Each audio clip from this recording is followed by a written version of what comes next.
Mr. Mike Carroll, welcome to the Art and Science of Complex Sales. How are you doing? Hey, Paul, I'm doing great. Thanks so much for having me. I'm pumped about this. This is awesome. To set the stage, where are you coming from to us today? I'm live from Milwaukee, Wisconsin. Yes, almost the home of the Packers. There you go. Close enough. Yeah, we're Packer fans here in Milwaukee. That's fine. No, that's good. That's good. Yeah, no, I think I told you this. My pop grew up in Green Bay. Okay. So I've had this like dual citizenship in the NFL where I grew up in Cleveland and he grew up in Green Bay. So I've always had like two teams. And I just love my Packers. It's very Packers good. Have had more success than the Browns, but maybe it's going to turn the corner soon. We hope. Man, I hope for a Browns Packers Super Bowl. That's all. There you go. That's all I hope for. I would love that. I don't think we're getting it this year, but that being said, Mike, tell me a little bit about how you got started in sales and your current position in sales today. So I don't know how far back you want me to go, but I was an English lit major in college. And so like many Big Ten graduates, I immediately moved to Chicago and I immediately got into the advertising industry. And as an English literature major, I thought I'm going to be a copywriter. And so I joined an ad agency as a copywriter on the creative side. And I quickly learned the gap, even though I think I'm a pretty good writer, the gap between my writing skills and a really good ad copywriter, the gap was substantial. Fortunately for me, a guy named John Ortball recognized, hey, this Mike Carroll guy, I know he owns at least 2 suits and he seems to talk in complete sentences. Let's trot him out in front of customers and see how he does on the account management side. So that was my inauspicious beginning to the world of sales, really coming at it from that perspective. I spent a little time early in my career in advertising. Then I got into banking. And I was actually doing some product management roles, right? I'm old, so like right when internet banking was launching. In fact, the first product I launched was a PC banking product where we would mail 14 floppy disks to someone to install the fat client on their PC. And then, they could dial in through a modem and see their balance. That was pretty much all they could do. But that led into some commercial banking roles. I worked at a couple of big banks. And then I left that and went into a software startup where I built and grew an inside sales organization and was really sort of testing and measuring different markets that we might go after. That was right on the .com bubble. I saw the good and the bad of that. After that brief and ill-fated stint with a startup, I went back to banking, or I joke I went B2B. It was back to banking. And then my last real job was working so I sold software, I sold financial services. My last job was selling software to banks for a company called Fiserv up here in the Milwaukee market. So manage a bunch of stuff there mainly for internet banking products, but selling that solution to our banking clients. And I kind of got restless with that. And so I started my consulting firm in 2004. So it's literally almost exactly 20 years. I've been doing B2B sales consulting in that time. And, so that's sort of the career. So at this point, I've been doing consulting so long, I think I'm pretty much unemployable. I don't know who would hire an old guy like me who's been on his own for 20 years. So, it is what it is. And we're having a lot of fun. The only question I have is, do you still have the 2 suits? I do not. I don't think I do. I think those are long gone. Yeah. The ties. Come on, at least the ties. I do joke that I have ties older than some of my kids. So yes, absolutely. We still have some ties from back in the day for sure.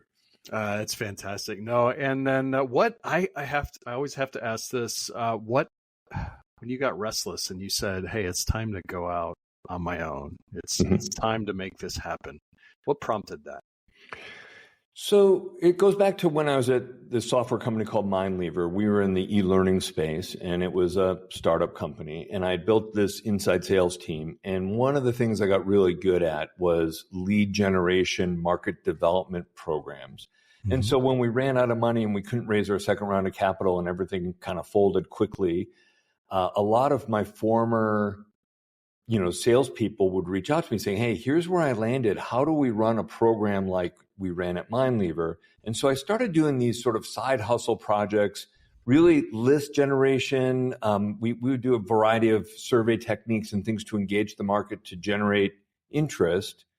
And so we ran those programs. So I did that as sort of a side hustle.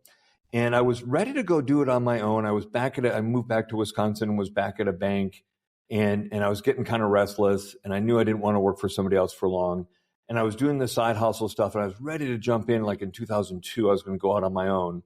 And then a former colleague who knew me said, "Hey, you got to come to Fiserv. You're one of the only people I know who can turn around this." They had a hot mess of a situation. So I went and did that. But the whole time I kept doing this side hustle. The catalyst was I got introduced to a middle manager at American Express, and they had a time-sensitive project that they needed. They basically needed this list generated, and it was tricky. It required a lot of work, and it was the kind of work I couldn't do on nights and weekends. I had to actually call banks and kind of figure out, exactly who to put on the list, right? And so that was, $30K project, and that was enough to make me leave my 6-figure job and like say, "Okay, honey, here's what we're doing." And that was my sort of launch pad, and yeah, I haven't looked back. So that was really the catalyst. That's awesome. And obviously you've had some, without even saying it, you've had ups and downs, but you've persevered through 20 plus years now. So this is your 20th year anniversary. It'll be November of 2024 will be exactly 20 years. That's when I quit my job at Fiserv and went off on that American Express project. Yes, sir. Man, we got to do something to celebrate that. That's there really you go. Cool. There you go. That is really cool. Maybe I'll repost this. There you go. Give me the date. Okay. Yeah, you I'll give me the date. That. We'll repost this, and I'll put a big 20 on it. That'll be good. But no, congratulations, man. That is awesome. And Thank you. One of the things that I'm interested in, and it ties into our topic today, which is let's set the table of where we're going. One of the things that I think probably hasn't changed, it might have changed, I don't know, is this ability for us in sales and sales leadership to find, hire, and train good talent. Yes. Have you seen that problem expand, grow, shrink over time? Is it the same as it always been? Like, what do you think? When it comes to hiring salespeople, I think that two things. Number one, I think companies are missing a major growth strategy. I think the companies who commit to being intentional about always looking to upgrade their sales team and not being satisfied or complacent with their existing players, they're going to have an advantage. One of the fastest ways a CEO can drive revenue growth is to commit to upgrading everyone on their sales team and getting the best available talent in their market.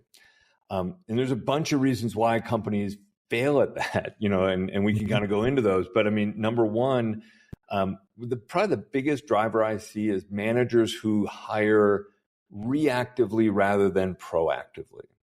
And what I mean by that is they hire kind of as needed, and they often wait too long.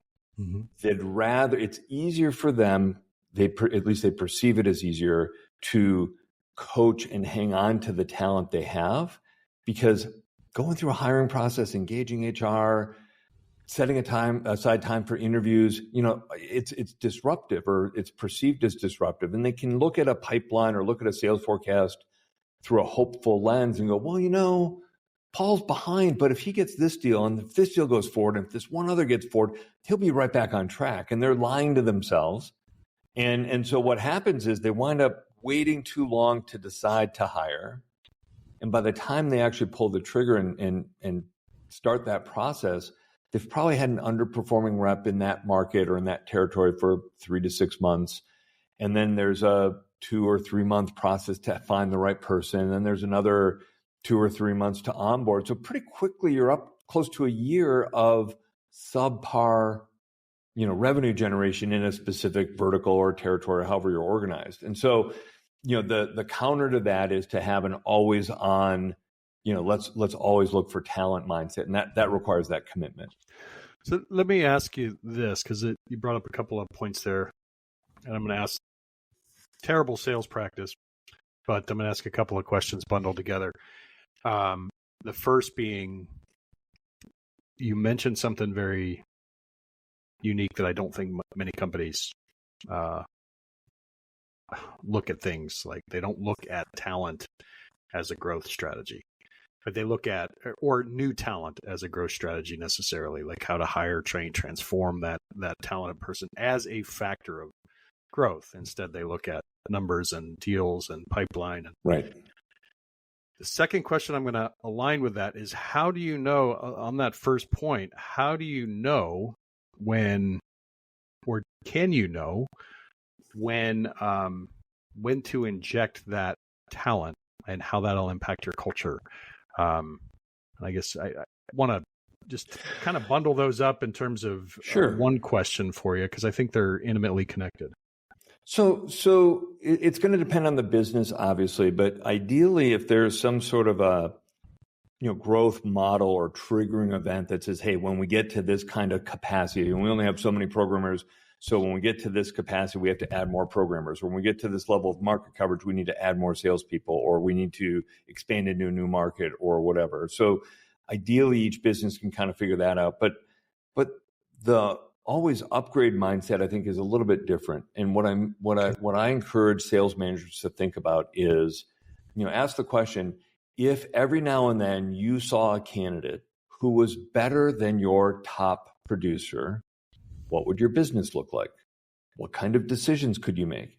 And so it may be that you have a team that is, from your perspective, they're all hitting quota, everything's hunky-dory, but man, here's this new person. What would happen if we added that person? And so it's not about, hey, I'm always going to fire the bottom 10% or something. I mean, there are companies that do that. That's fine. But it's more to be on the lookout, to constantly build that virtual bench, to know who the best people in your markets are, and to have that always on, kind of low maintenance, kind of, if you think of a fishing metaphor, if I always have a line in the water and every now and then I get a nibble, and I can quickly assess and maybe do a quick interview and go, okay, this person's worth bringing in.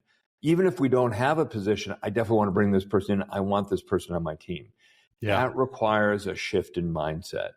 There are companies who kind of view the talent strategy as they come at it from a scarcity mindset, like, oh, I only have so much budget. I'm going to deploy that budget as best I can, and I don't have any approved requisitions, so I'm not going to hire anyone. And I'm like, I tell managers a decision to recruit is different than a decision to hire. And so if you're always looking and every now and then you come across someone who's really good, I don't know. I always find it's easy to go ask for budget and make exceptions when you've got someone really talented, rather than in theory, like, hey, I'd like to hire 10 people next year. Well, so would I, but we don't have them. We don't have the budget yet, right? So that's sort of the shift in mindset. And I think there's never the perfect time, to hire somebody. But if you're always looking and you're always aware of what's coming in the market and you're staying in contact with those top producers, you're going to have a different conversation. You're going to have a different decision framework. So if I have that as a growth mindset, if that's part of my growth strategy, is to always be on, always be looking.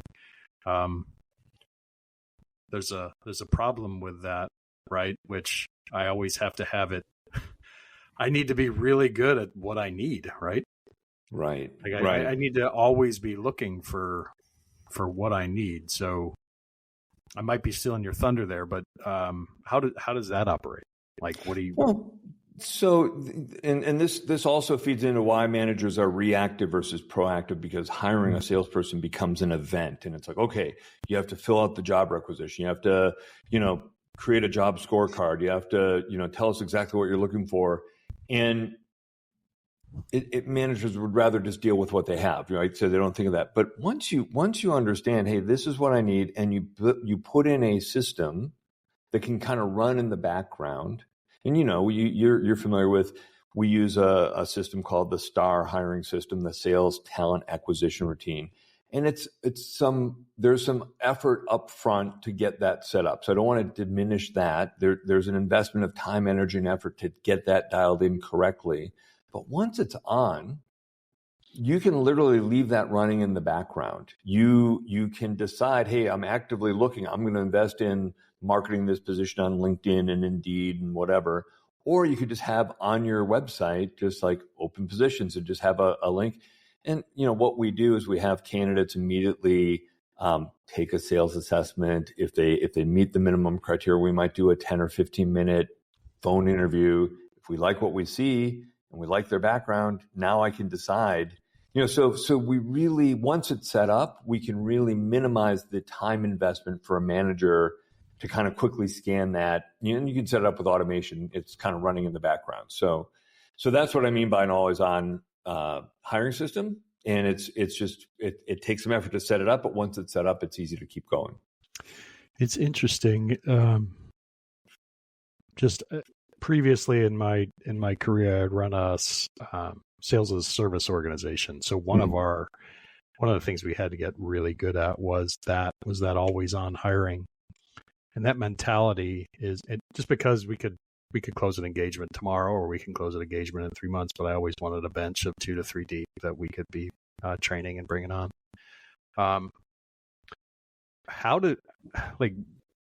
Why do you see people not taking that and shifting to this mindset? Because it seems to make a whole lot of sense, but what are some of the common challenges that people face in terms of actually shifting to that mindset and idea? One of the challenges is I don't know that sales managers or companies in general have a great deal of clarity around what they're looking for. And so if you don't know what you're looking for, the idea of having an always on hiring thing, it's like, well, I don't know what I'm going to get. And, they view this hiring as an event rather than an ongoing system, right? And so first thing is you have to shift that. But the next thing is you've got to get locked in and laser focused on what exactly do we need in, if we're only going to hire A players, if we're only going to hire the best, we're not approved to hire anybody, but I want to always have a line in the water. So if I see one of these top tier salespeople, I can move, right? And so that requires you to think about, well, what exactly is top tier for me, for my market, for my product, in getting clarity on what do they have to have done prior to be successful, right? So for example, if you're in selling commercial insurance or something, I need someone who can talk to the C-suite.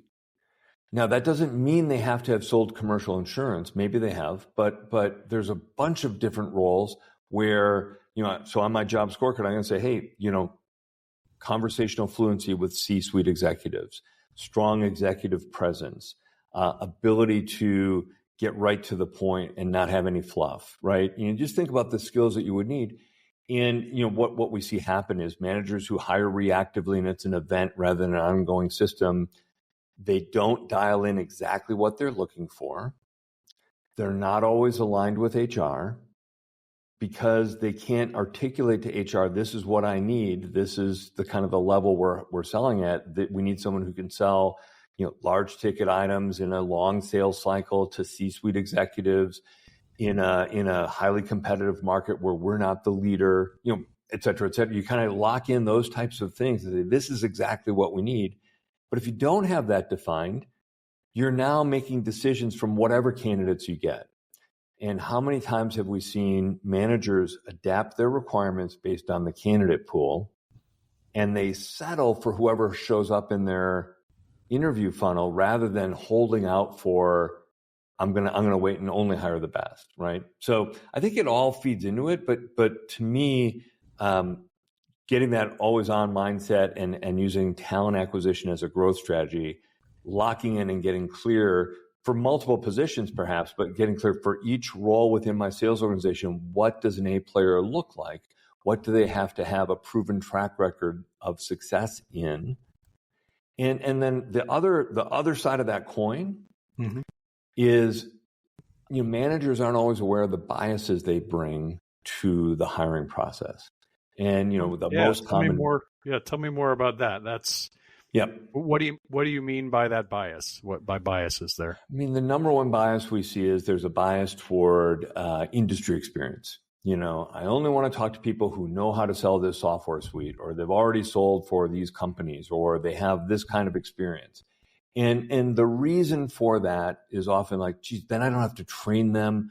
They already know our market space. They already know our product set. Maybe they have to learn ours versus what they were selling before. And some of that can be true, but I would rather look at it from a sales environment perspective, or look through a lens where you're looking at, okay, forget the domain expertise. let's look at the kinds of conversations we need them to have had, the kinds of sales cycles we need them to have navigated, the size of deal, the number of stakeholders on a buying committee, et cetera, et cetera, et cetera. And when you look at it through that lens, rather than I only want to hire people who've sold something similar to our software, you start to get a broader candidate pool, and you're not hiring, other people's bad habits. You don't have to. I would rather take a really strong salesperson and teach them a domain than take a domain expert and try and teach them how to sell. So that's my bias, I guess. But, I see managers who won't even look at, if they don't have one of these companies on their resume, I don't want to talk to them. It's like, well, why? If we can show through the interview process and the screening process that they've had success, and now we just need to get them up to speed on your product, that's easy. You've got a whole building full of experts on your product. They'll get out there and start having conversations. And when they need to bring in a subject matter expert, they can do that. So do you mind if I dive a little bit on Please. this point and ask for some, what are the types of, so you mentioned a couple of those things, like the ability to have conversations with C-level executives, the ability to, what are the types of things you help people define on those job descriptions for this always on? Because that's fascinating to me. It's not necessarily what they've sold, but how they execute and what their skill sets, mindsets, et cetera. How do you define those? And then how do you start to measure those in that interview process? So I want to look for things that are going to distinguish a select group of candidates from everybody else. And so I look at it through the lens of what's your sales environment. So what feeds that? Where's your entry point to an account? If you could wave a magic wand and say, hey, I want all my salespeople to start with this, the person who's responsible for this. Or when you look at a buying committee, say, well, who else is involved? So how high up in the organization are they calling, right? That's sort of one obvious filter. Length of the sales cycle, level of, average order value or contract value, level of technical complexity. So those are some of the obvious ones. And then in terms of how we measure it, well, one, when we're sourcing, we can write the ad and the job description with must have prior success calling on C-suite executives in a competitive environment that blah, blah, blah. You kind of fill in those, you kind of go through a worksheet, and we've got a worksheet that helps companies think this through. But you go through and that generates your job scorecard and your job description that feeds into your ad. And so what happens if you look at Indeed or LinkedIn or wherever you're sourcing or posting your jobs, most of those ads are terrible. Most of them are all about the company, great opportunity for an aggressive salesperson who wants to join the leading plastic manufacturer and blah, blah. It's all about them. When you look at it through the lens of, hey, you have to have prior success doing these things, high-performing salespeople self-identify. Number one, and by the way, advertising isn't the only sourcing strategy, but just for this point, your ad will stand out in a sea of self-serving company-first ads.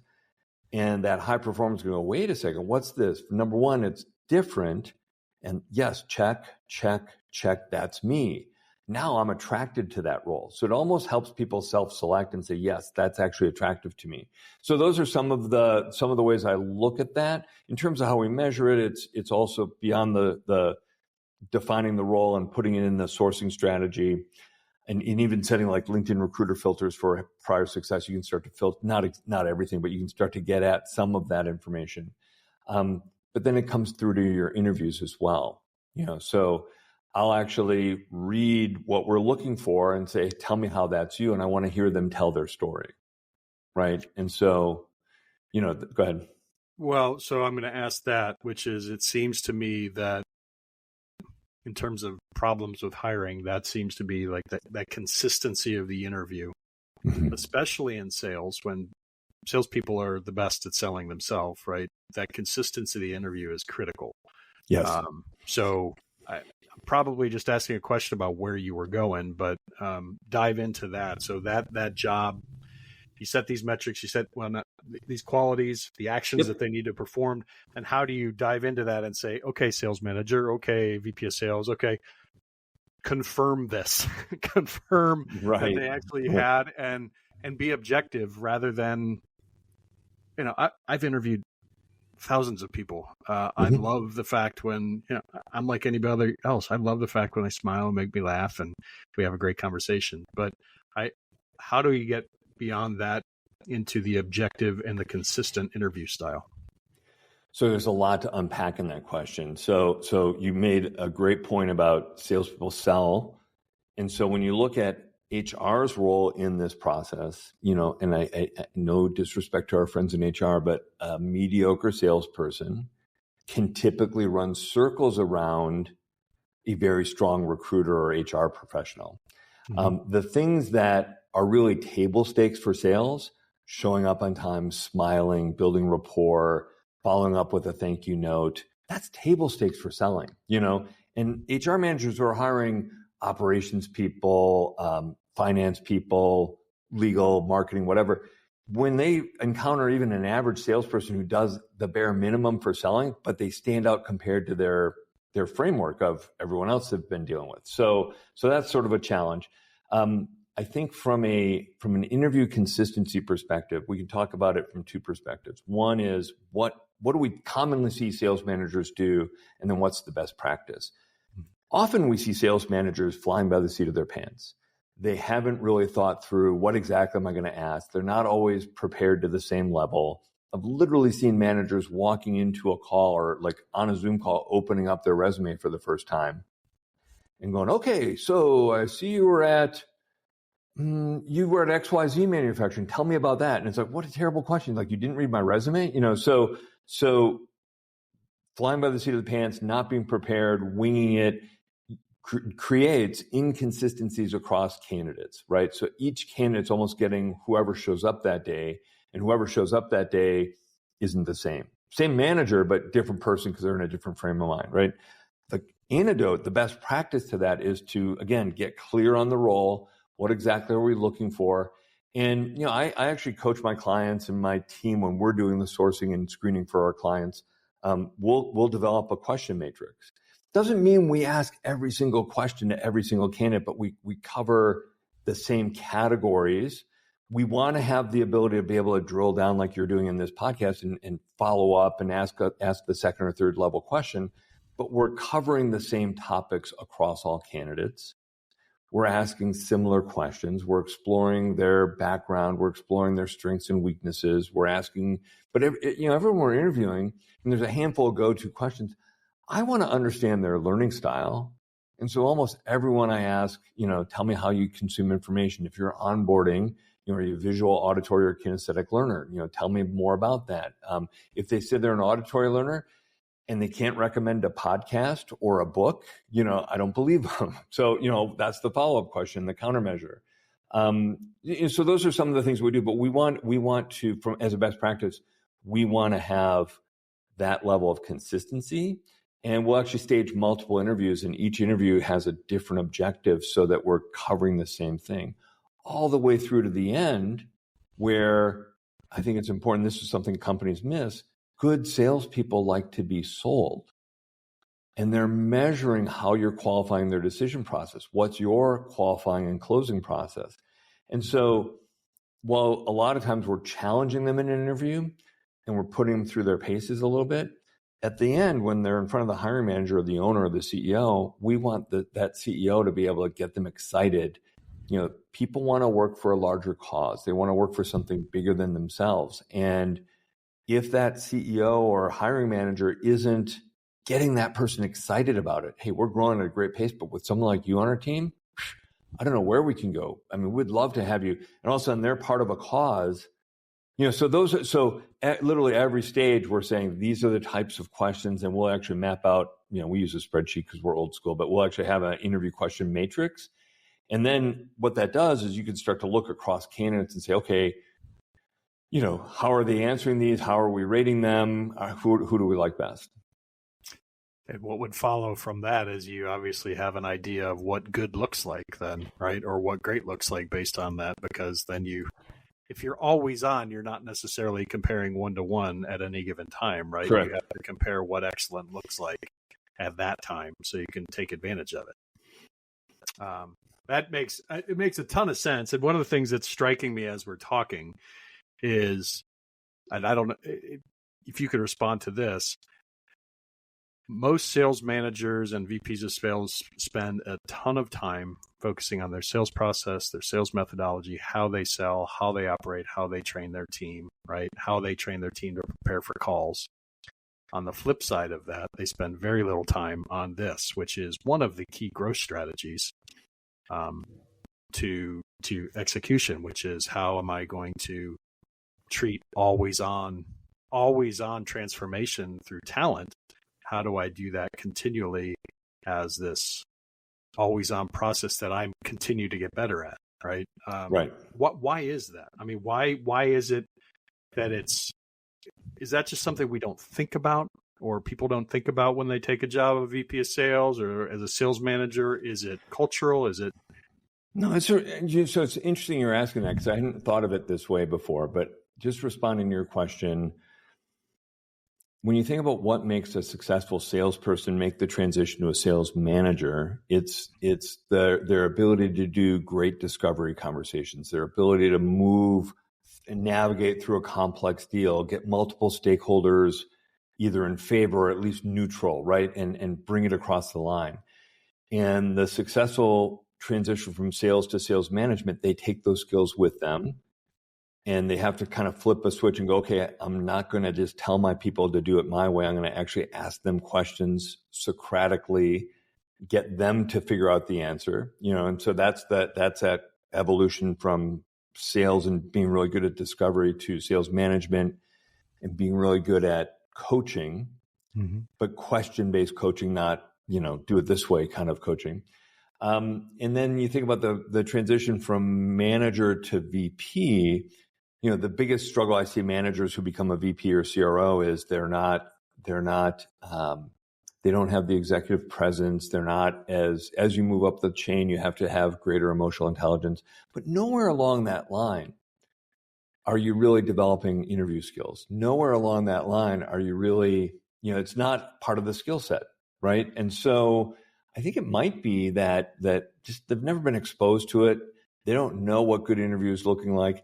They think they can wing it, and I think there are a lot of sales leaders and sales managers who vastly overestimate their ability to spot talent. The classic, I know it when I see it. Yeah. And you go, okay, what's your track record? How many hires have you had that are there a year later and are, successful? Well, it's like anything. It's kind of a crapshoot. You never really know until you know. It's like, well, wait a second. I thought you said you could spot talent, and so you hear this. So I think that's probably your answer. I don't know. I have to think about that a little bit more. But I as I think about that career path from sales to sales manager to VP to CRO, there aren't a lot of training grounds for really dialing in your interviewing skills, really dialing in your talent evaluation. And that's where some of the tools we bring to bear can kind of help them understand what good looks like, understand where to set the bar and who can clear it and who can't. I know that's such a high value, because the problem does exist, right? It absolutely does exist. And a lot of companies try to solve it with, well, we'll just get HR better and HR can interview. But that I've never seen that work real well. I've always seen that give subpar results, and you'd hire a salesperson at maybe a 30% success rate, which is not good. So I've always tried to be like personally involved in all the hires, but the way you're talking about systemizing this is it's wonderful. And so what are the types of results and what are some of the best practices that you'd recommend when you, I guess I should add the other order, what are some of the best practices and what are some of the results that you see when teams just look at these issues, these reasons for not hiring well in the face, and then change their mindsets on it? So one of the cornerstones of our best practices for sales hiring effectiveness is we use a pre-hire assessment from Objective Management Group. What I love about the OMG assessment is you can dial it in. So when I talked about role clarity and the level of difficulty and the type of environment they're in and all of that, you can really set the dials in such a way that, you have to meet certain criteria to even be considered, right? And so that's a tremendous game changer. It saves you a ton of time. Before you're even looking at a resume, you have a sense of, hey, does this person have what it takes? And even if they're not perfect, I kind of know, hey, they've met this minimum threshold. I know they're worth taking a look at, or they're even recommended. And it also then, from an interview perspective, it gives you the ability to tailor the interview based on each individual candidate.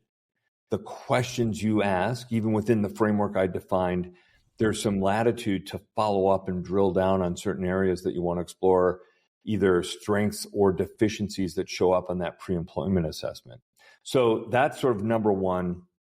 I think, what I talked about in terms of sourcing strategies, clarity, interview, question matrices, having different objectives for each interview along the process. Those are all part of the system. Listen, this is not easy. I have invested a lot of time, energy, and effort with clients to train them how to do this. And they'll hire 3 or 4 people right out of the gate, and then they don't need anyone for a year or two. And I'm talking like SMB, kind of lower middle market, where you might have 8 or 10 salespeople, and you're not hiring enough to really keep these skills sharp.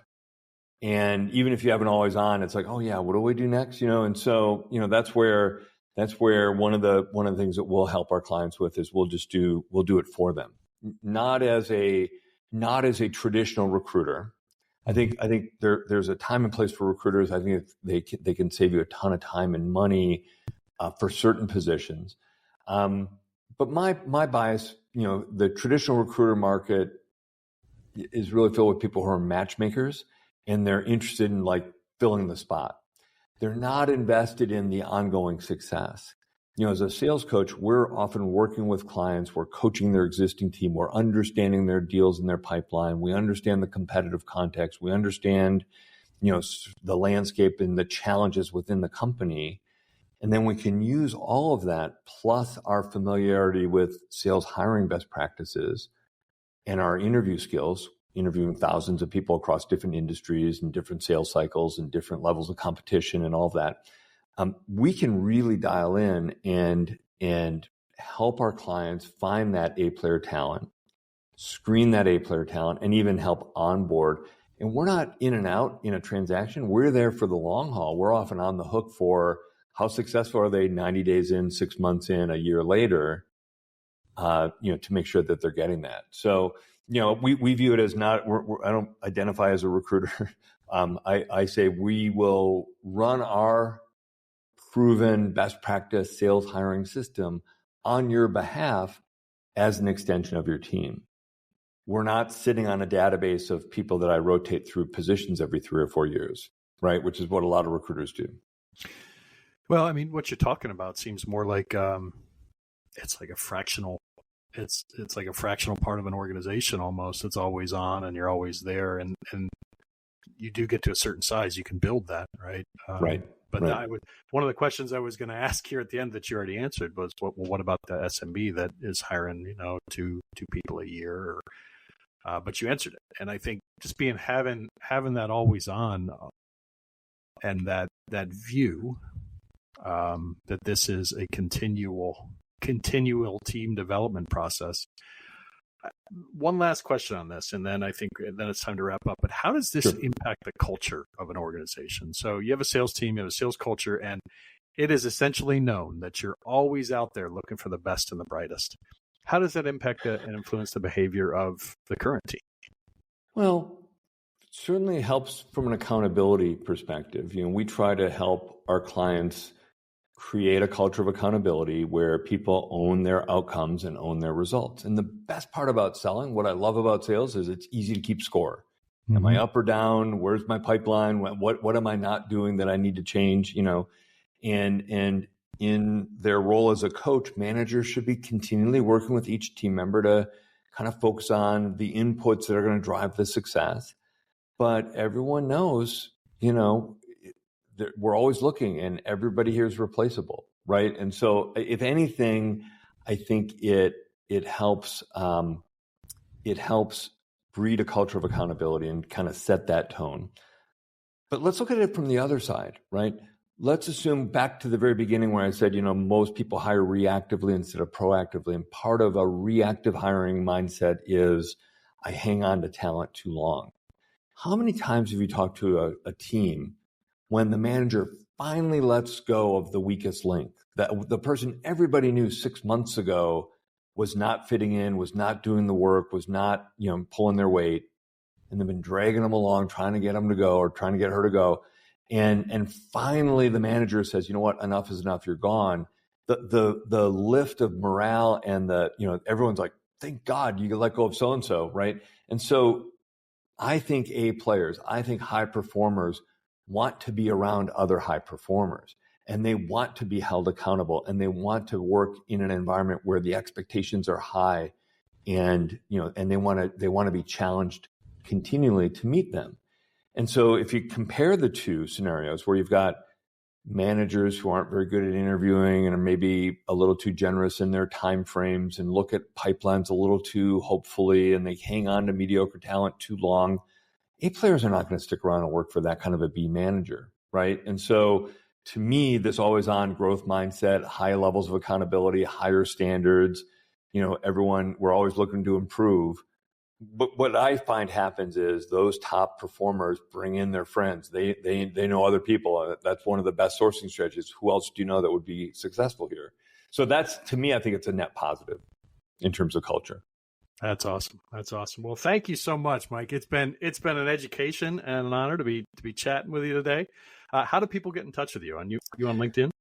We are on LinkedIn. I don't know if we can link it here, but yeah, put my bio there. Intelligentconversations.com is our website, and there's all sorts of ways to contact us. There's resources and things you can do there as well. So that's, and mike@intelligentconversations.com is the email. So I'm happy to help anyone or just extend this conversation. If something I said piqued your interest, you want to talk a little further about whether that fits for you, happy to have that conversation.